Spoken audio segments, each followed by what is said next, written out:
Hello friends, તો અત્યારે બને છે સાંભાર માટેનો ડ્રાય મસાલો। 4 ચમચી ધાણા લઈ લીધા છે, 2 ચમચી જીરું લીધું છે, 1 ચમચી મરી લીધા છે અને 2 ચમચી રાઈ લીધી છે। તો જો લાઈટ બ્રાઉન કલરનું શેકાઈ ગયું છે, મસ્ત સ્મેલ આવે છે। તો હવે એને એક ડીશમાં કાઢી લેવાનું છે।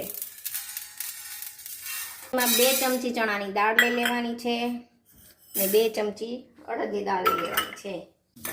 50% બંને દાળ શેકાઈ ગઈ છે, તો હવે અડધી ચમચી જેટલું મેથી એડ કરશું। તો દાળ શેકાઈ ગઈ છે, એને પણ ડીશમાં કાઢી લેવાની છે।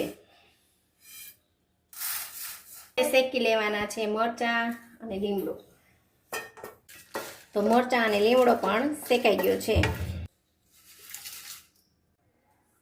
હવે 5 મિનિટ છે ને આને ઠંડુ થવા માટે રાખી દેવાનું છે અને પછી ક્રશ કરવાનું છે। હવે એડ કરી દઈશું 1 ચમચી મીઠું, 1 ચમચી હિંગ। તો સાંભારનો મસાલો બનીને રેડી છે। જો બહુ મસ્ત બન્યો છે, સ્મેલ પણ બહુ મસ્ત આવે છે।